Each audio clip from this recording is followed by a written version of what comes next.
Hi all, and welcome to another video from Ms. Robbie's classroom.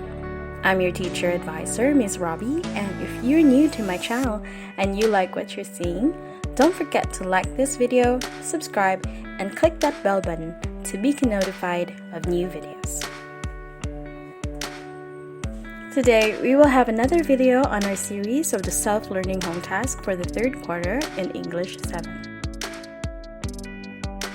For this clip, you will need your English 7 home task for week 8, some pieces of black paper for your outputs, and a pen. Pay attention when you hear the bell sound.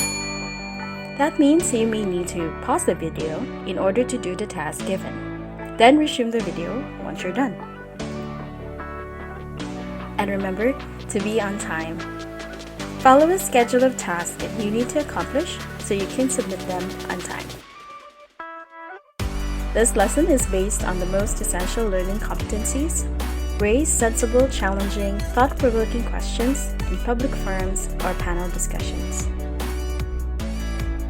So our goals at the end of this clip is that you'll be able to identify sensible and thought-provoking questions raised in a panel discussion, formulate sensible, challenging, and thought-provoking questions, and manifest sincerity and critical thinking in raising sensible and thought-provoking questions.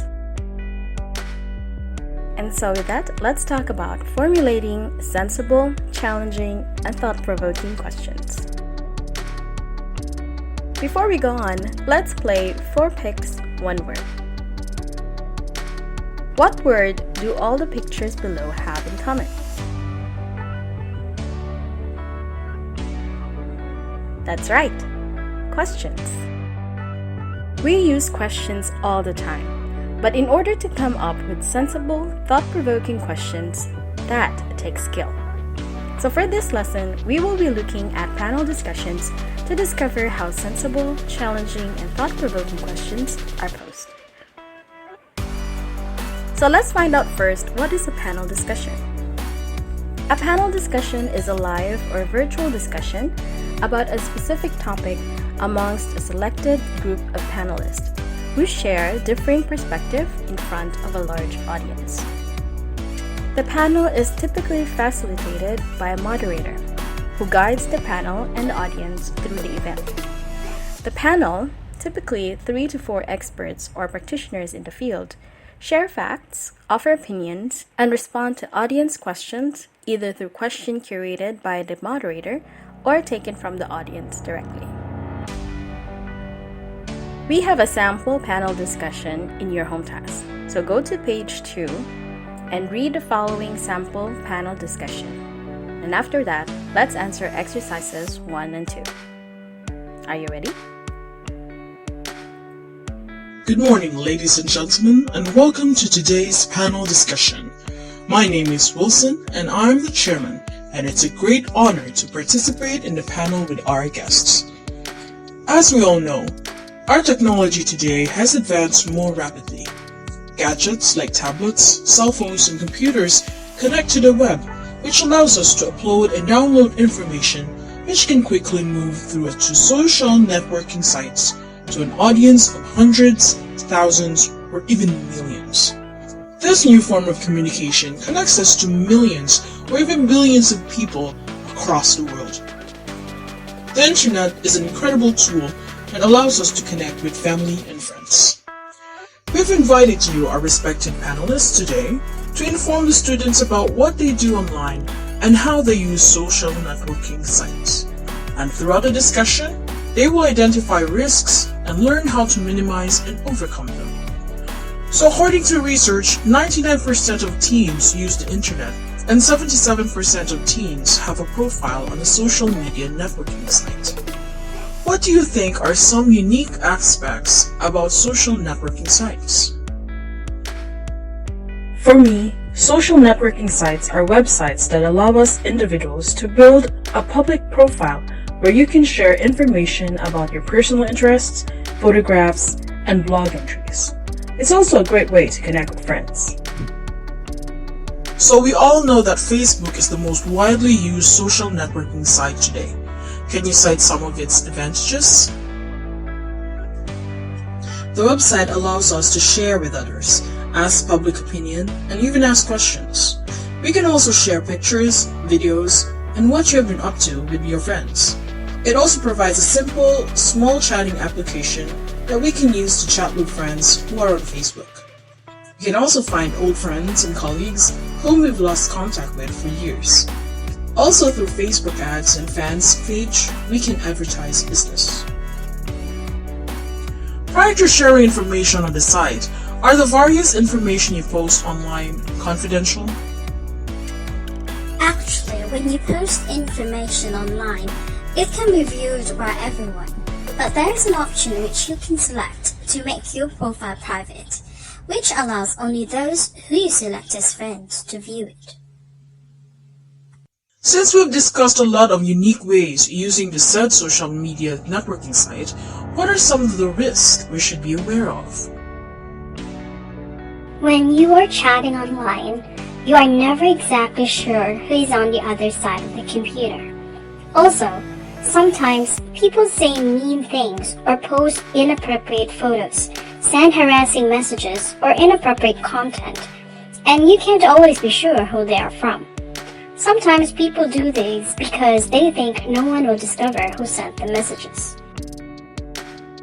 So, ladies and gentlemen, we have just heard the advantages and disadvantages of using social media sites as explained by our panelists.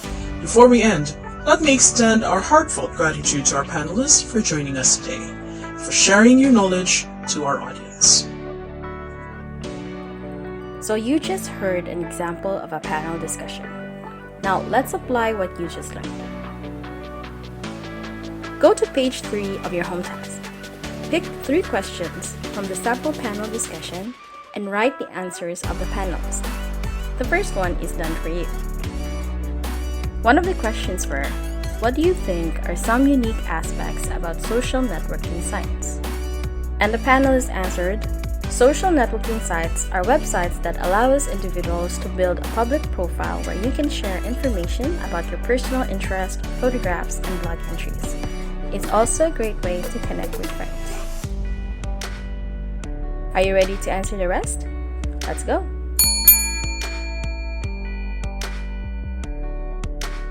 It's checking time. Let's see how well you did.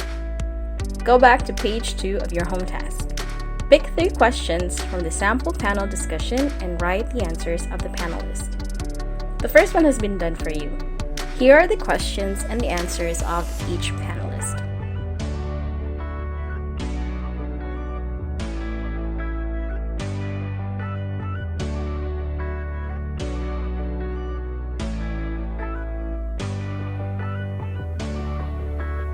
Exercise number 2. Go to page 3 of your home task. Read again the sample panel discussion and raise at least 5 sensible questions about a topic aside from the given questions. Write your answers on the blank. Take note that effective questions are the heart of a discussion. A great question will challenge someone to think critically. Sparkling collaborative, thought-provoking class conversations and discussions may lead to communicate with peers. Moreover, if the right questions are asked, one will be thoroughly engaged in the discussion, where he will share prepared and researched ideas, explore thoughts and reflections, and actively practice 21st century skills such as communication, collaboration, critical thinking, creativity, and problem solving. Effective questioning involves using questions to open conversations, inspire deeper intellectual thought, and promote student-to-student interactions. So make sure your questions are not just simple ones, but questions that make you think deeper about the advantages and disadvantages of social media sites like Facebook. Good luck! It's assessment time. Go to page 3 to 4 of your home task. Read the selection How to Keep Air Clean by Sydney Harris and answer the questions that follow. Are you ready? Let's go! It's checking time. Let's see how well you did. Go back to page 5 of your home task. Choose the most appropriate questions that may fit to the given answer. Number 1. How to keep air clean? The correct answer is letter D. What is the topic of Sidney Harry's research work? Number 2. In my ignorance, I'd always thought that fresh air was infinitely available to us. The correct answer is letter D. What was your wrong idea about fresh air? Number 3. It is because we cannot undo what we have done, and we cannot restore the atmosphere to the purity it had before the Industrial Revolution. Correct answer is letter B. Wise prevention that is immediate, drastic, and far-reaching our only hope for the future. Go to page 5 of your home task. If you were given the chance to meet Sidney Harris for an interview, what would you ask him about his research subject on keeping the air clean? Write 5 sensible and thought-provoking questions. And write your questions in your home task. Good luck! Enrichment activities. Go to page 5 of your home task. Read news about the new COVID-19 variant. Then write at least 5 questions about it. If you formulate a yes or no question, be sure to give a follow-up question. Then write your answers on a sheet of paper. Submit your work for checking to your teacher. Congratulations! You just completed your lesson in quarter 3. Until next time, this is your teacher advisor, Miss Robbie. Happy studying, guys!